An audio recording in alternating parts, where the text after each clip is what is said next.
கடந்த ஜனவரி மாதம் ஈரானிய விமானப்படை தளபதி பிரிகேடியர் ஜெனரல் யூசப் கர்பானி நடத்திய செய்தியாளர் மாநாட்டில் ஈரானின் ஹெலிகாப்டர் படையணிக்கு வெளிப்படையான பாராட்டுக்களை வழங்கினார். இன்று ஈரானிய இராணுவ விமான போக்குவரத்து மேற்கு ஆசியாவின் மிக வலிமையான மற்றும் பாதுகாப்பான ஹெலிகாப்டர் படைப்பிரிவை கொண்டிருக்கிறது என்று அவர் தெரிவித்தார்.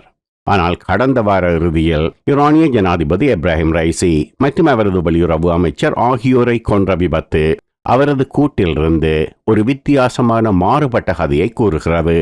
அவர்கள் 45 ஆண்டுகளுக்கு முன் அமெரிக்காவில் தயாரிக்கப்பட்ட ஹெலிகாப்டரில் பயணித்த போதே விபத்துக்குள்ளானார்கள். அந்த சம்பவம் மேற்கு நாடுகளின் தடைகளால் உதிரிப்பாகங்கள் இல்லாத காரணத்தால் ஏற்பட்ட தொழில்நுட்ப கோளாறு என்று இப்போது கூறுகிறார்கள். விபத்துக்கான காரணம் என்ன என்பது குறித்து விசாரணை நடத்தி வருவதாக ஈரானிய அதிகாரிகள் தெரிவித்துள்ளார்கள். இதுவரை ஈரானிய அரசு ஊடகங்களின்படி மலைப்பாங்கான நிலப்பரப்பு மற்றும் பனிமூட்டமான காலநிலைக்கு மத்தியில் தொழில்நுட்ப கோளாறு ஏற்பட்டதாக கூறுகிறார்கள். விபத்து நடப்பதற்கு முன்னும் பின்னும் என்ன நடந்தது என்ற ஈரானிய தரப்பு தகவல்களை பரபரப்பு மீடியா யூடியூப் சேனலில் நேற்று நாம் வெளியிட்ட காணொளியில் தெரிவித்திருந்தோம். அதில் எமக்கு சில கேள்விகள் உண்டு என்று கூறியிருந்தோம். அந்த காணொளியை பார்த்தவர்கள் தமக்குள்ள சந்தேகங்களையும் அதன் பின்னூட்டமிடும் பகுதியில் குறிப்பிட்டிருந்தார்கள். இப்போது எமக்கு உள்ள கேள்விகளில் முக்கியமான ஒன்றை பார்க்கலாம். இவர்கள் பயணித்தது வியட்நாம் போரின் போது அமெரிக்க இராணுவத்தால் பயன்படுத்தப்பட்ட இரட்டை சுழற்சி பெல் 212 ஹெலிகாப்டர். இரட்டை சுழற்சி என்பது டியல் ரோட்டர். அதன் அர்த்தம் என்னவென்றால் ஹெலிகாப்டருக்கு மேலே 2 விசிறிகள் அல்லது பிளேட்கள் இருக்கும். அதிக எண்ணிக்கையிலான பிளேட் அதிக உயர்த்தும் தன்மை, அதாவது லிஃப்ட் கொடுக்கும். 4 பிளேட் ஹெலிகாப்டர் என்றால் இதைவிட அதிக உயர்த்தும் தன்மை அல்லது லிஃப்ட் அந்த ஹெலிகாப்டருக்கு கிடைக்கும். மலைப்பாங்கான நிலப்பரப்பு மற்றும் பனிமூட்டமான வானநிலைக்கு சாதாரண பறத்தலை விட அதிக லிஃப்ட் தேவை என்பதை மனதில் வைத்துக் கொள்ளுங்கள். அதிக சுமை மற்றும் மலைப்பாங்கான நிலப்பரப்பு காரணமாக ஹெலிகாப்டரை பாதுகாப்பாக இயக்க அதன் என்ஜின் நிச்சயம் சிரமப்பட்டிருக்கும். அப்படி நடக்கும்போது என்ன ஆகும் என்றால், என்ஜினில் அசல் பாகங்கள் இல்லாவிட்டால் ஹெலிகாப்டரின் என்ஜின் சடுதியாக நின்றுவிடும். விமானத்தின் என்ஜின் சடுதியாக நின்றுவிட்டால் விமானம் மிதக்கும், அதாவது ஃப்ளோட் செய்யும். ஆனால் ஹெலிகாப்டரின் தொழில்நுட்பம் அப்படியல்ல. ஹெலிகாப்டரின் என்ஜின் சடுதியாக நின்றால் அது மிதக்காது. ஹெலிகாப்டர் கீழ் நோக்கி போகும், சடுதியாக உயரம் குறையும். நேற்று நாம் வெளியிட்ட காணொளியில் ஜனாதிபதி ராய்சி சென்ற ஹெலிகாப்டருக்கு முன்னும் பின்னும் 2 ஹெலிகாப்டர்கள் சென்றன என கூறியிருந்தோம் அல்லவா? 2வது ஹெலிகாப்டர் சடுதியாக கீழே போனால் 3வது ஹெலிகாப்டரின் விமானிக்கு அது நிச்சயம் தெரிந்திருக்கும். அத்துடன் ஜனாதிபதி ராய்சி சென்ற ஹெலிகாப்டரின் விமானியும் அபாய அறிவிப்பு கொடுத்திருப்பார். ஆனால் அப்படி எதுவும் நடக்கவில்லை. சரி, 3வது ஹெலிகாப்டரின் விமானிக்கு பனிமூட்டம் காரணமாக ஜனாதிபதி ராய்சி சென்ற ஹெலிகாப்டர் கண்ணில் தெரியவில்லை என்பது சாத்தியமா? நிச்சயமாக அது சாத்தியமில்லை. காரணம், ஜனாதிபதியின் ஹெலிகாப்டருக்கு பாதுகாப்பு கொடுக்கவே 3வது ஹெலிகாப்டர் அதற்கு பின்னால் பறக்கிறது. அதனால் 3வது ஹெலிகாப்டரின் விமானி ஜனாதிபதியின் ஹெலிகாப்டரை தனது பார்வையில் வைத்திருக்க வேண்டும். அமெரிக்க ஜனாதிபதி பயணிக்கும் ஹெலிகாப்டரை மெரைன் 1 என்று அழைப்பார்கள். ஒரு பாதுகாப்பு நடவடிக்கையாக மெரைன் 1 ஒரே நேரத்தில் 5 ஹெலிகாப்டர்கள் கொண்ட குழுவாக பறக்கிறது. ஒரு ஹெலிகாப்டர் ஜனாதிபதியை ஏற்றிச் செல்கிறது. மற்ற 4 ஹெலிகாப்டர்களும் டிகாய்ஸாக செயற்படுகின்றன. அவற்றில் 3 ஹெலிகாப்டர்களின் விமானிகளின் கண்களில் ஜனாதிபதியை ஏற்றிச் செல்லும் ஹெலிகாப்டர் எப்போதும் தெரிந்து கொண்டிருக்க வேண்டும் என்பது அமெரிக்க விதிமுறை. அமெரிக்க ஜனாதிபதிக்கு 5 ஹெலிகாப்டர்கள், ஈரானிய ஜனாதிபதிக்கு 3 ஹெலிகாப்டர்கள். இதனால் ஈரானிய ஜனாதிபதியின் ஹெலிகாப்டர் எப்போதும் 3வது ஹெலிகாப்டரின் விமானியின் கண்களில் தெரிந்து கொண்டிருக்க வேண்டும். ஜனாதிபதியின் ஹெலிகாப்டர் சடுதியாக கீழே போனால் 3வது ஹெலிகாப்டரின் விமானி அதை பார்த்திருக்க வேண்டும். உடனடியாக ஏதாவது நடவடிக்கை எடுத்திருக்க வேண்டும்.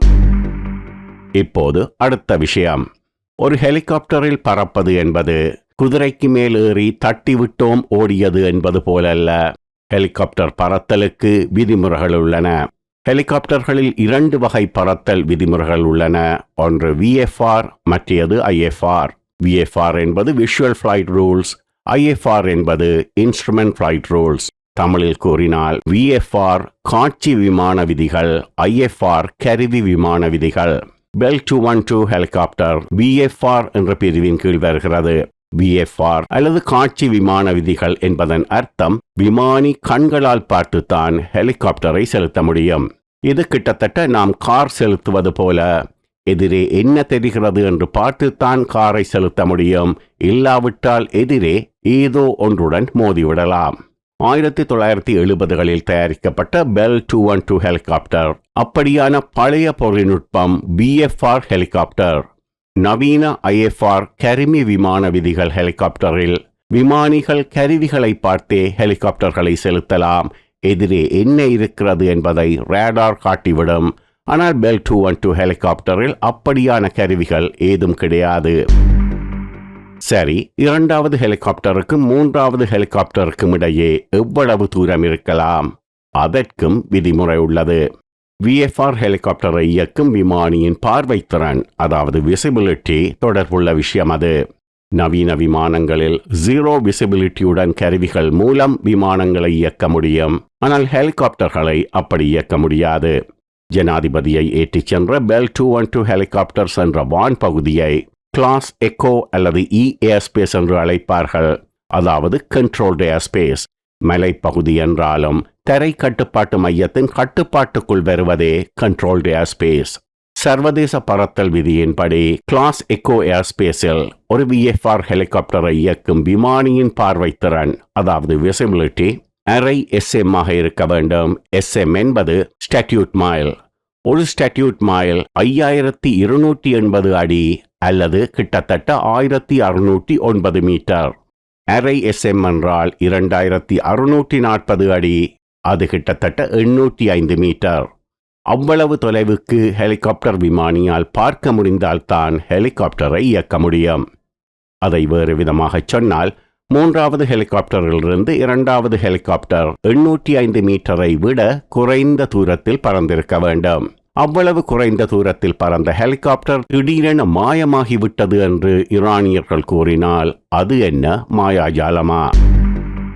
விபத்துக்குள்ளான ஹெலிகாப்டரில் இருந்தவர்கள் நாட்டின் ஜனாதிபதியும் வெளியுறவு அமைச்சரும் மிக முக்கியமான VIPக்கள்.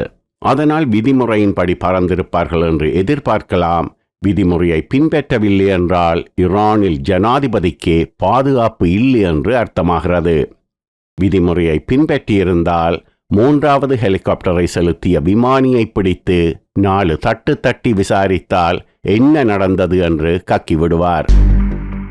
நாம் கூறிய விதிமுறைகள் நிச்சயமாக ஈரானிய விமானத்துறையில் இருப்பவர்களுக்கும் தெரிந்திருக்கும். அப்படியிருந்தும் அவர்கள் அது பற்றி வாய் திறக்காமல் தொழில்நுட்ப கோளாறால் ஹெலிகாப்டர் வீழ்ந்தது என்று கூறி 17 மணி நேரமாக ஹெலிகாப்டரை தேடினார்கள் என்று கூறுவதை நம்ப முடிகிறதா? இப்போது மற்றொரு விஷயத்தை பாருங்கள். ஹெலிகாப்டர் தொழில்நுட்ப கோளாறு காரணமாக கீழே வீழ்ந்திருந்தால் அது தரையில் சென்று மோத சிறிது நேரமெடுக்கும். அந்த அவகாசம் விமானிக்கு போதும் தரை கட்டுப்பாட்டு மையத்துக்கு அபாய அறிவிப்பு கொடுக்க. அதற்காக அவர் ரேடியோவை இயக்கி அபாய எச்சரிக்கையை கூற தேவையில்லை. ஹெலிகாப்டர் விமானியின் கை எப்போதும் இருக்கும் பகுதியின் பெயர் தி சைக்ளிக் கண்ட்ரோல். அதை சிலர் தி சைக்ளிக் ஸ்டிக் என்றும் அழைப்பார்கள். அதன் வலப்புறத்தில் ஒரு விசை இருக்கிறது. அதன் பெயர் SOS பட்டன். அந்த பட்டனை ஒரு அழுத்தினாலே போதும் அபாய அறிவிப்பு தரைக்கு போய்விடும். அதுவும் நடக்கவில்லை.